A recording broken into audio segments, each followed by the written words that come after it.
Buenas tardes, gracias. Yo soy coach, psicólogo deportivo y llevo aproximadamente 18 años trabajando con deportistas. Trabajo con la mente de los deportistas, trabajamos en la formación, desarrollando habilidades de los entrenadores, y una de las características que he tratado de imponer siempre en las labores que yo realizo es la autodeterminación. Y de eso quiero hablarles hoy día. Voy a hablarles en este storytelling de la historia de Cobresal, un equipo que el año 2015 se forma para evitar el descenso y termina cumpliendo un objetivo diametralmente distinto, saliendo campeón del torneo de clausura de fútbol profesional. Un grupo de muchachos cuyo desafío era cómo, a partir de las situaciones externas ocurridas ese año en el norte de nuestro país, recordemos, tuvieron un tema de aluviones. En Salvador, por ejemplo, cayó en 4 días la cantidad de agua que cae en 4 años. Y por lo tanto, hay un montón de circunstancias que, desde el punto de vista externo y desde el punto de vista interno, el desafío de trabajar con un equipo donde hay que hacer sinergia en los objetivos, en los distintos estilos comportamentales. Por lo tanto, el fútbol claramente es una actividad que nos entrega una información, una educación informal muy importante. Tenemos el colegio, tenemos las escuelas, tenemos la universidad como órganos, como personas, ¿no es cierto?, agentes de socialización que nos permiten entregar información y educación formal. El fútbol es justamente una de las actividades que nosotros, los psicólogos deportivos, trabajamos fuertemente en extraer la información porque nos permite educar. En el fútbol ocurren muchas cosas que en la sociedad también se vivencian. Hay mucho aprendizaje que extraer del fútbol. Fíjense, por ejemplo, que ahí tenemos. Esa es la ciudad de El Salvador, con hoy día prácticamente 4.000 habitantes. En su mejor momento vivían 12.000 personas. Y el único lugar que se visualiza ahí de pasto es la cancha de fútbol. Esa es la realidad un poco de este equipo que está inserto en el norte de nuestro país. Y este es un grupo cuyo génesis inicial, cuyo mente de cada uno de los jugadores no estaba en lidiar con el éxito.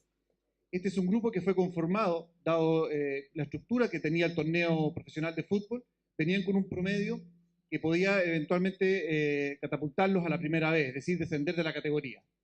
Sin embargo, en un momento determinado, incluso durante el torneo, aun cuando todavía no habían zafado del descenso propiamente tal, estaban con la posibilidad de salir campeones porque iban primero en la tabla de posiciones. Entonces, muy interesante un poco el proceso que aquí vamos a explicar. ¿Cómo se genera este cambio en la cabeza de los jugadores? Aquí es importante recalcar algunas cosas. Lo primero, nuestro cerebro, el de todos ustedes, nace de alguna forma programado para sobrevivir. Es un cerebro que se va a destinar a focalizar en lo negativo, es pesimista y se focaliza también en el miedo. Por lo tanto, cuando nosotros intentamos hacer cambios, lo que tenemos que hacer es tratar de generar esta situación en nuestro cerebro que ya viene de nacimiento, de alguna forma programado para sobrevivir.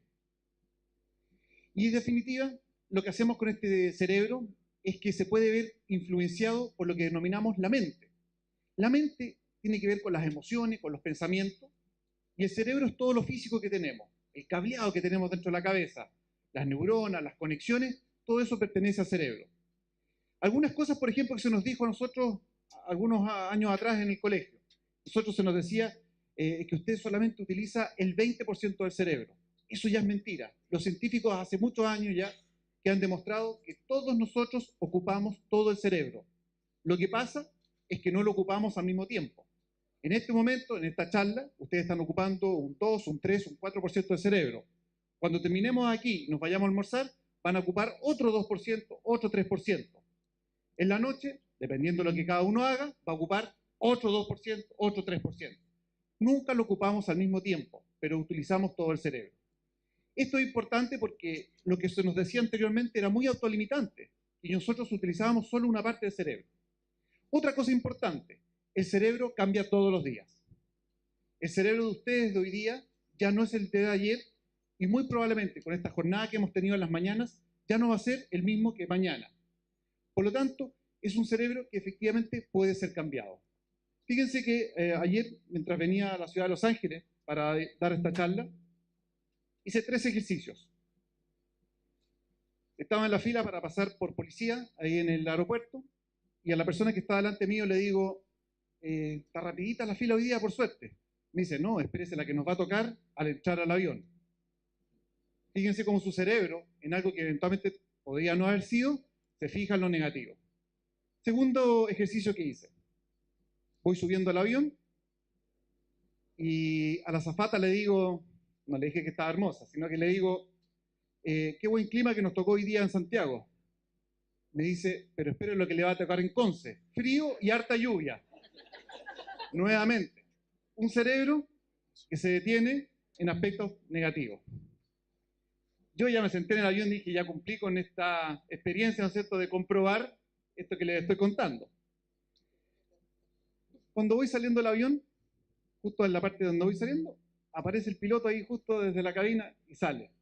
Y le aprovecho de comentar. Le digo, no hubo tanta turbulencia como había anunciado.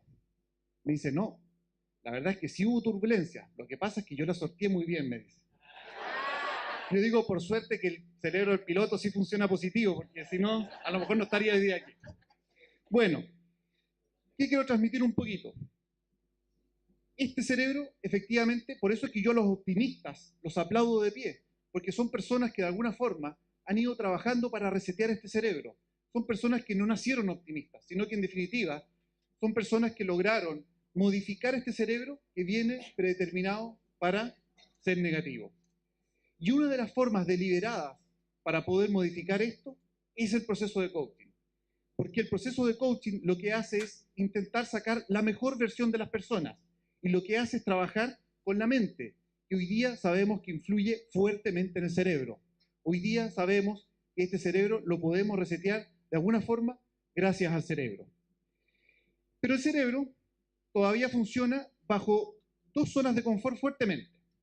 La primera zona de confort donde funciona este cerebro es en la cultura de la queja. Entonces es un cerebro que siempre te está diciendo, no, la responsabilidad no fue tuya. En el caso del fútbol fue de tu compañero. O fue en realidad por la cancha. O en realidad por el clima. O el árbitro nos perjudicó. O de la NFP no quieren bajar, no quieren que nosotros salgamos campeones. Que son las típicas excusas que se empiezan a dar. Nosotros eso en psicología del deporte hablamos de atribución causal externa. Cuando nosotros externalizamos las causas de por qué no nos ocurren las cosas. Y la segunda zona de confort, por excelencia de parte del cerebro, es que es un cerebro que como está predeterminado para sobrevivir, es muy ahorrativo. Y cada cambio que tú quieras hacer, el cerebro te auto boicotea. Te dice, no, no lo hagas, está todo bien aquí, mantengámonos tranquilitos, no hagamos cambios. Por eso es que a veces cuesta tanto hacer y iniciar los cambios, porque tenemos un cerebro que ahorra energía para sobrevivir y por lo tanto cada vez que tenemos que destinar energía para generar algo nuevo, nos va a tirar para abajo, nos va a tirar para abajo. Y tenemos los pensamientos negativos y todo lo demás. Por lo tanto, la experiencia que tuvimos con este equipo era que teníamos un grupo de deportistas que en el fondo estaban sobreviviendo, estaban intentando salvar la categoría, estaban tratando de mantenerse en primera división. Y además se le sumaban situaciones externas.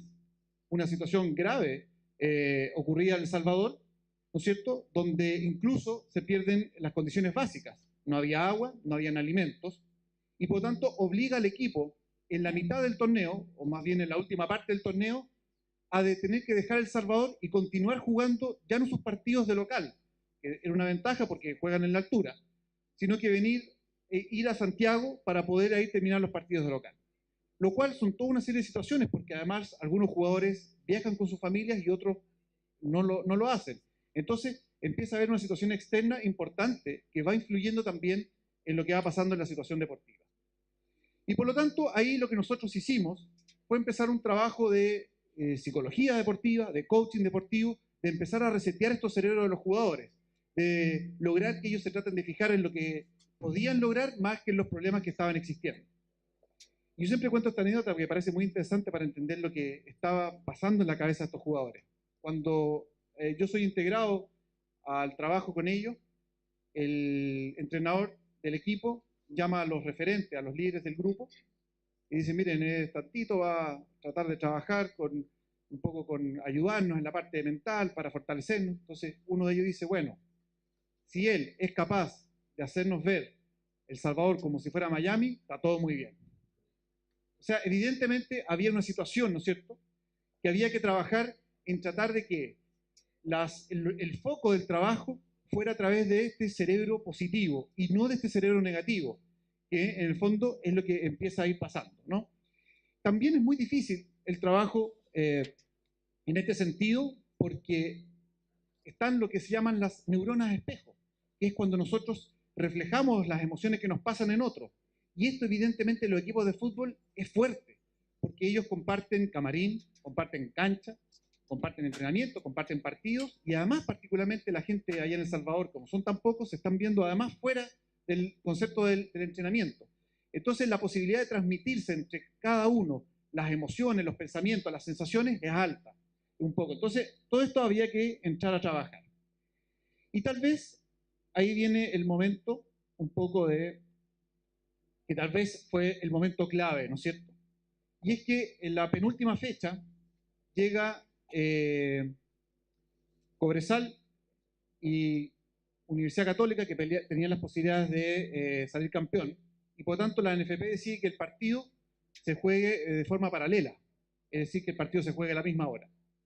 Y ahí viene una decisión de parte del club, de la institución de Cobresal, de que el equipo vuelva a El Salvador para terminar ahí su participación, es decir, para intentar coronarse como campeón en El Salvador, un poco para también llevarle la alegría a la gente que estaba, efectivamente, todos los alrededores de El Salvador y Valmaro estaba sufriendo. Y por lo tanto, esto también implica un cambio nuevamente, fijémonos, en la plasticidad un poco neuronal, ¿no?, de poder decirle a los jugadores, ya no vamos a seguir jugando de local en Santiago, sino que vamos a trasladar nuestro último partido al Salvador, lo que implica de nuevo la readaptación, por ejemplo, a la altura. Bueno, simplemente comentarles que lo que sucede aquí es que nosotros necesitábamos obviamente ganar el partido. Nosotros necesitábamos que el Católica, que era el otro rival que podía salir campeón, al menos no ganara. Y la situación ocurre con el primer tiempo terminado, nosotros perdiendo 2-1, enfrentando al equipo que ya había descendido en ese entonces, y Católica ganando 3-0 en Santiago. Adversa la situación, ¿no? Unos podrían pensar, bueno, lo que ocurre después es peligroso, es milagroso. Bueno, el partido de nosotros en El Salvador se empata y en San Carlos también. Iquique empata el partido. Y después viene una situación que fue en realidad bien extraña. Extraña digo porque no podría dar la explicación real de lo que sucede, y es que se cobra casi un penal simultáneo en ambas canchas. El penal nuestro era para quedar 3-2 ganando, y el penal que se cobraba en San Carlos era para Católica, el cual también podía ganar. No recuerdo bien ya, esto debe ser por alguna situación psicológica de lo que sucede, ¿no es cierto?, de reprimir algunas cosas, tal vez la emoción. El penal de Cobresal se produce y en Católica, en el San Carlos Apoquindo, el penal se erra, por lo tanto se pierde. Y de ahí la historia es un poco conocida. Yo quiero transmitir un poco esto porque muchas veces estas situaciones uno las puede obviar y decir, no, esto es una situación milagrosa, esto es algo que ocurrió, ¿no es cierto?, dado por situaciones, por las creencias de cada uno. Uno podría dar distintas argumentaciones para decir por qué ocurre.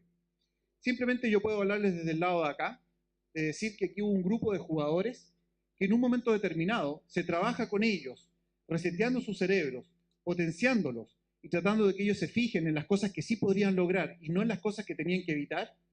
Y finalmente se trabaja en todo lo que tiene que ver con el trabajo de las ansiedades, de los liderazgos, de las frustraciones. Y eso es lo que probablemente ha permitido que este jugador, ¿no es cierto?, cuando tuvo que convertir el penal, ¿no es cierto?, 3-2, haya podido hacerlo positivamente y no lo haya errado. Finalmente, por supuesto que hay muchas situaciones que dentro de estos procesos no se observan. Cobresal, por ejemplo, es el equipo que más kilómetros viaja para poder desplazarse y competir con sus rivales. Ellos simplemente para poder tomar un avión ya tienen que viajar 2 horas a Copiapó y de ahí desplazarse al resto del país. Por lo tanto, es el equipo que más kilómetros tiene de desgaste en ese sentido. Es un club con pocos recursos económicos. Hace muchos años ya que Codelco no los aporta económicamente. es una ciudad que está eventualmente aislada, es una ciudad que está literalmente al medio del desierto. Y por lo tanto, es una ciudad que también presenta pocas posibilidades de que los profesionales puedan acceder y llegar a trabajar allá. Todo esto es la parte eventualmente negativa que no se ve. Pero por supuesto que no se ve, ¿no es cierto?, el concepto de resiliencia que intentó transmitir el cuerpo técnico hacia los jugadores, sobre todo tomando en cuenta un poco la situación externa que vivieron. ¿Cómo logramos cohesionar este grupo no solo en torno a lo social, es decir, que sean amigos fuera de la cancha, sino que cómo se logró cohesionar este grupo en torno a la tarea, que ellos entendieran que el objetivo había que unirse para lograr el objetivo dentro de la cancha? ¿Cómo trabajamos con cada uno de los líderes? Porque aquí hubo coaching individual y coaching colectivo, y trabajar de alguna forma con las personas que tenían relación y ascendencia sobre los otros. Y cómo se trabajó de alguna forma esta tolerancia a la frustración frente a distintas situaciones que fueron pasando y que ellos la pudieron ir sorteando.